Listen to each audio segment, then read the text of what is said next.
In this video, we are going to deal with a very important theorem, the fact that the space of bounded functions from a metric space into a Banach space is actually complete.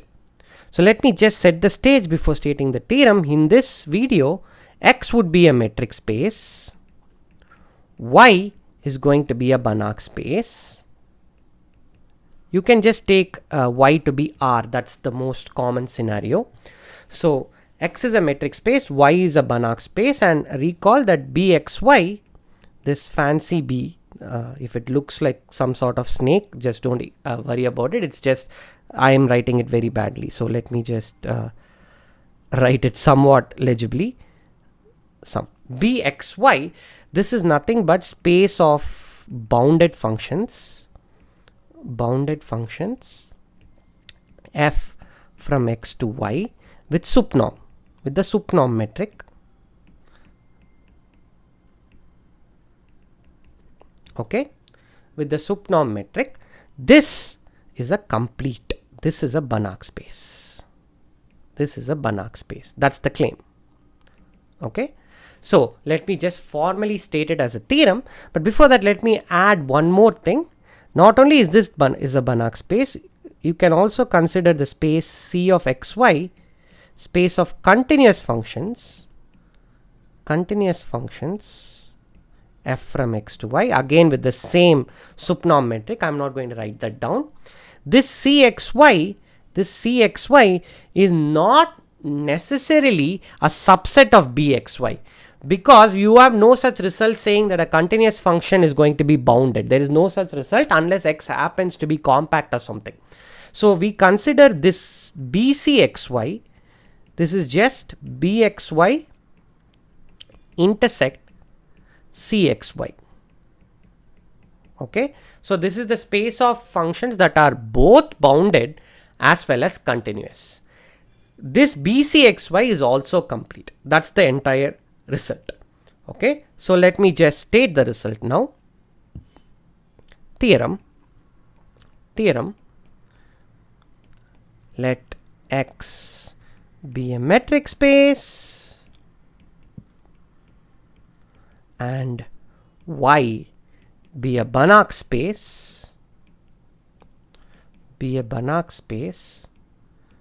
then BXY, this should actually be that fancy B, BXY and BCXY are Banach spaces,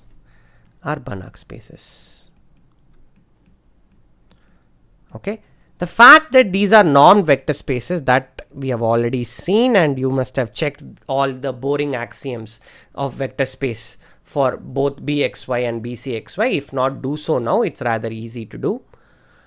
So the key fact is to show completeness. Okay, so let's first show the completeness of BXY. So let Fn in BXY be a Cauchy sequence. Okay, now an exercise for you which is going to take you not more than a minute or two. For each X in X, Fnx is Cauchy. This is almost by the definition of the sup norm metric, so I'm going to leave that to you to check. Each sequence Fnx is actually Cauchy.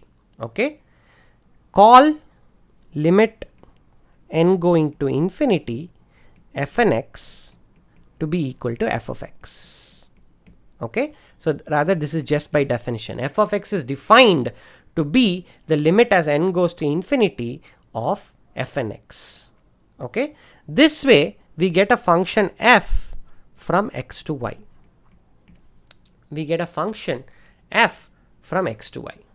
First is f is clearly bounded. Again, these are all easy checks, so I'm going to be very fast and leave it to you. So again, just check this, that f is bounded. Okay, and norm Fn minus f clearly converges to 0, simply because of the way we have defined f. F is just the limit of fn's limit of fnx, and this is nothing but supremum x in x, supremum x in x norm of fnx minus fx. Okay, so this must converge to 0. Okay, so this shows that b xy is complete. Okay, so what have we achieved by all this? We have now shown that bxy is a Banach space. Now what we have to further show is that bcxy is also complete, Okay, now we have already seen that any closed subset of a complete metric space is going to be a complete metric space. So all we have to show that is if fn is continuous, so rather if fn in bxy is continuous and Cauchy, then f is also an element of bcxy. So what we are essentially showing is that the limit under the sup norm of continuous functions from x to y is also going to be continuous, and the proof of this is something that we have already seen. It's a very similar to showing the fact that the limit of a uniformly convergent sequence of functions is continuous. So what you do is fix epsilon greater than 0 and choose x naught, an element in x.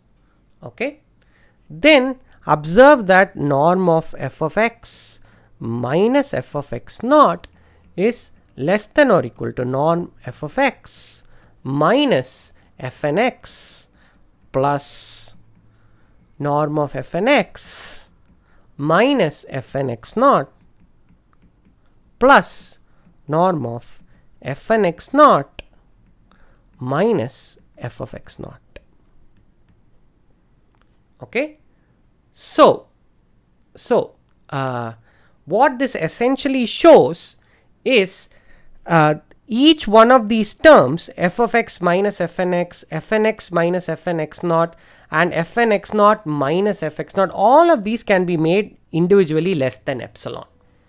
Okay, and this is exactly the same argument that we use for showing that uniformly convergent sequence of continuous functions must be continuous. So let's just, for our completeness sake, let's just write down just a little bit of the details.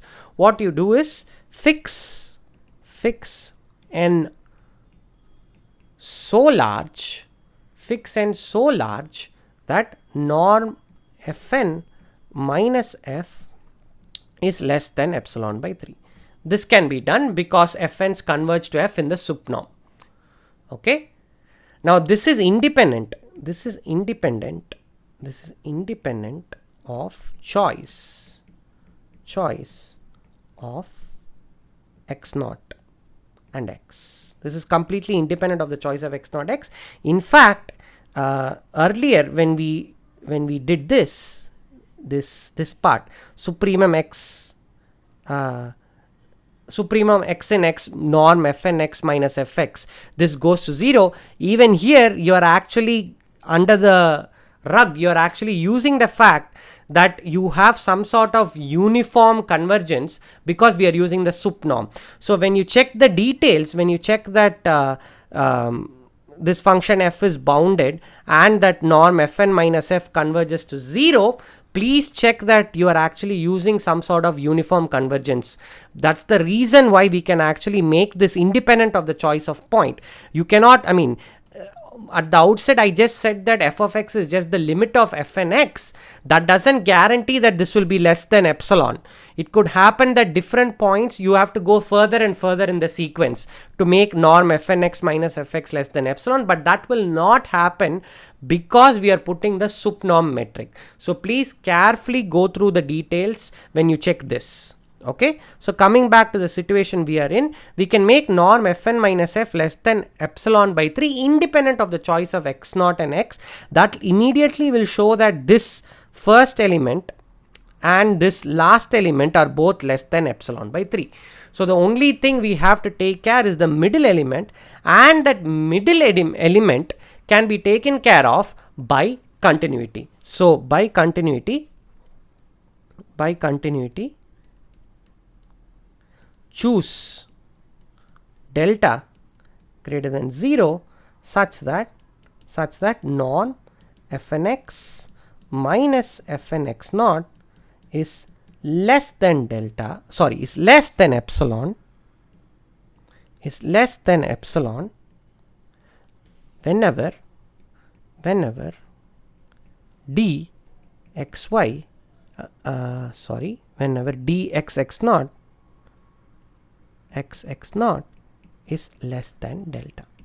Okay, so what this is saying is the middle term norm fn x minus fn x naught you can control by using the continuity of fn. Okay, so note here we are fixing n very large. That's why this works. Fix n very large. From that n you get the fn. The first and the last terms you control by the fact that you have some sort of uniform convergence, and the middle term you control by the continuity of fn. So this way we get a delta that works in the definition of continuity for f. As this is an argument that is quite easy and familiar to you, I am being fast and I am skipping a lot of steps. Please fill in all the details. This is especially important because this is one of the central results on metric spaces, that the space B of xy and BC of xy are both complete metric spaces. I'm going to leave you with one important exercise that will really help you understand what is happening. It's similar to what we have done. So what you do is E and F are norm vector spaces with F a Banach space if F is complete. Okay, show that L EF is complete. The space of linear mappings from E to F is complete with operator norm. Of course, I must LEF is space of bounded. Remember that it's bounded linear maps from E to F is complete with the operator norm. Solve this exercise and you will have a good understanding of what is going on. One more remark. In the notes, I have given a long exercise taken from the very famous textbook by Simmons.